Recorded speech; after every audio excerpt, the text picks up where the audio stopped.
Assalamualaikum warahmatullahi wabarakatuh. Apa kabarnya antum anak-anak yang soleh dan solihah di rumah?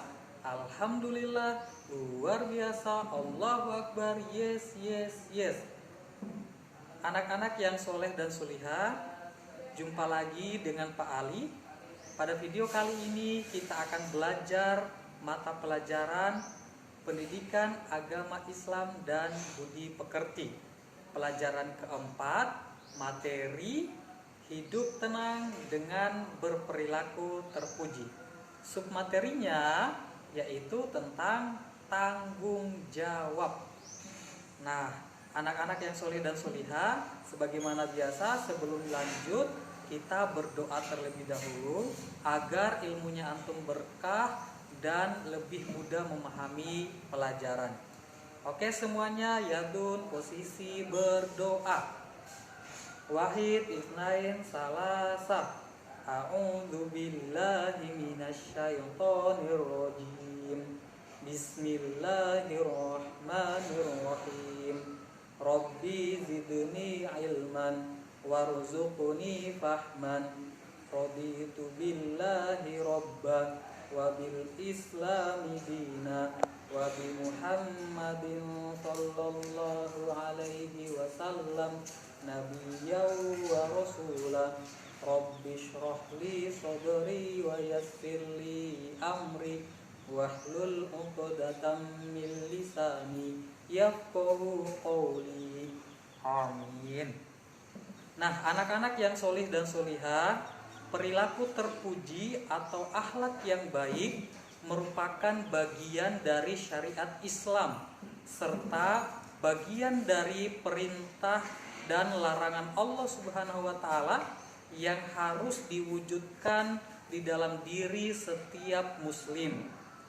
Bagi setiap muslim bagi seorang muslim, perilaku terpuji atau akhlak yang baik adalah perbuatan yang diridhoi oleh Allah Subhanahu wa taala. Sebaliknya, perilaku tercela atau perbuatan yang buruk adalah perbuatan yang dimurkai oleh Allah Subhanahu wa taala. Anak-anak yang solih dan solihah, perilaku terpuji akan mendatangkan kebaikan dari Allah Subhanahu wa taala, juga akan mendatangkan kebaikan bagi sesama. Setiap muslim yang taat dan berperilaku terpuji, kehidupannya insya Allah akan bahagia baik di dunia maupun di akhirat kelak. Allah Subhanahu wa taala menyampaikan kepada kita, bahkan mewajibkan kepada setiap orang-orang yang beriman agar memiliki sifat perilaku terpuji atau memiliki akhlak yang baik. Nah, anak-anakku sekalian, salah satu contoh dari perilaku terpuji adalah sikap bertanggung jawab. Pak Ali, apa itu tanggung jawab? Nah, tanggung jawab adalah perilaku terpuji. Tanggung jawab artinya adalah bersungguh-sungguh dalam melaksanakan tugas dan bersedia menerima setiap akibat dari perbuatan yang dilakukan.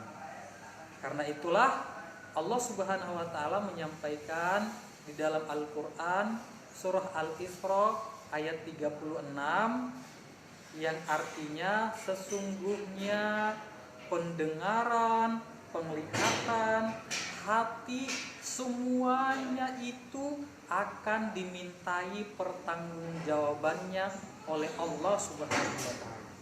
Karena itu, anak-anak yang soleh dan solihah, baik penglihatannya, pendengaran maupun hatinya senantiasa untuk kebaikan. Nah, anak-anak yang soleh dan solihah, selanjutnya macam-macam tanggung jawab. Nah, tanggung jawab itu kurang lebih terdiri atas 4 macam. Di antaranya yang pertama, tanggung jawab kepada Allah Subhanahu wa taala. Tanggung jawab kepada Allah Subhanahu wa taala, kita sebagai seorang hamba harus melaksanakan perintah-perintah Allah Subhanahu wa taala dengan baik. Misalnya sholat tepat waktu 5 kali sehari semalam. Kemudian tilawah Al-Qur'annya harus ditingkatkan lagi ya. Jadi semangat belajar qiraatinya. Dan juga baik terhadap sesamanya antum, menyayangi yang kakak dan mengasihi yang adik. Yang kedua, tanggung jawab kepada diri sendiri. Di antaranya adalah dengan menjaga kesehatan. Apalagi di era pandemi COVID-19 seperti sekarang, antum harus betul-betul menjaga kesehatan dengan banyak-banyak berolahraga dan juga makan makanan yang mengandung vitamin ya, memperbanyak sayur-sayuran, ikan dan lain-lain. Juga belajar yang giat. Nah, itu salah satu bentuk dari tanggung jawab kepada diri sendiri. Walaupun belajarnya dari rumah, namun belajarnya tidak boleh malas-malasan, harus giat dan semangat. Nah, yang ketiga, tanggung jawab kepada orang tua. Nah, jadi kepada abi dan uminya antum harus berbakti, sopan dan santun ya. Sopan dalam perbuatannya antum, lemah lembut kepada keduanya, berbicara kepada umi dan abi tidak boleh menggunakan nada yang tinggi, harus lemah lembut. Nah, yang terakhir, yang keempat, tanggung jawab kepada lingkungan sekitar. Misalnya menjaga kebersihan rumah, menjaga kebersihan sekolah, termasuk menjaga kebersihan lingkungan sekitar dengan tidak membuang sampah sembarangan ya. Kalau antum makan snack, buang di tempat sampah. Nah, anak-anakku sekalian, anak-anak yang soleh dan solihah, sebagai kesimpulan, Pak Ali ingin mengutipkan satu hadis dari baginda Nabi Shallallahu Alaihi Wasallam. Hadis ini diriwayatkan oleh Imam Bukhari dan Imam Muslim. Nabi Shallallahu Alaihi Wasallam bersabda, "Fakullukum ra'in wa kullukum mas'ulun an ra'iyatihi." Yang artinya, setiap kalian adalah pemimpin dan setiap pemimpin akan dimintai pertanggungjawaban atas kepemimpinannya. Karena itu, anak-anak yang soleh dan solihah, karena kita semua kelak akan dimintai pertanggungjawaban oleh Allah Subhanahu wa taala, maka milikilah sifat yang terpuji, yakni bertanggung jawab. Baik bertanggung jawab kepada Allah dengan melaksanakan amal ibadah seperti sholat, mengaji dan lain-lain, juga bertanggung jawab kepada diri sendiri, kepada orang tua dan lingkungan sekitar. Demikian materi dari Pak Ali. Assalamualaikum warahmatullahi wabarakatuh.